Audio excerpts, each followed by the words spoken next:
It's part of the Verizon's Humanability campaign. Humanability is a word coined by industry. It's a new word, to promote their products. They also created the word small cell, even though there's nothing small about a small cell.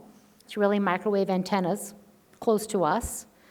They also coined the word street furniture for the electrical equipment. And the way language is used is shaping the conversation. And we have to help shape the conversation and clarify what is going on. Because this is not street furniture. In fact, in the image here, where you have the two people standing, she woke up, the homeowner woke up and found this in front of her home and was like, what is going on? And found out it was for a future installation. It actually ended up getting removed after the news coverage that ensued. There is pollution, abuse, environmental destruction, and disregard for human rights at every stage of the life cycle of every wireless, especially wireless devices, but our electronics. Something that we could talk for several more hours and have several conferences on would be conflict minerals, the raw minerals that are mined and used in our phones. It's fueling wars in other countries. We have young children who are going down and mining these minerals, and of course getting sick. I don't think, if we told that 10-year-old that got their first phone that children were dying for this phone, they called, what are we doing? And please learn more about conflict minerals. Inhumane working conditions. That picture is actually showing suicide nets on a company that's manufacturing parts for phones, because the workers were in there for so long with such terrible conditions that they were jumping out of the windows. Toxins in manufacturing. So they're making the phones, they're inhumane working conditions. Then when you get the parts and putting them together, they are being bathed in toxic chemicals, which are then poisoning those workers. There's a case in Korea of so many young women in their 20s with leukemia because of the exposure to all the toxic chemicals, and lawsuits moving forward on that. Then there's the radiation exposure when you get the phone, and then there's the electronic waste, the e-waste. We have a huge problem. These devices are made to break.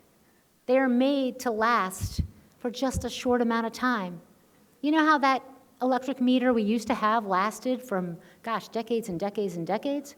And now we have these new smart meters which emit radio frequency radiation, which really only last a few years. And then you have to get new ones. Same with our phones, same with all of these devices. As soon as you get them, they're old, and you have to go get a new one. There's also another aspect to the pollution.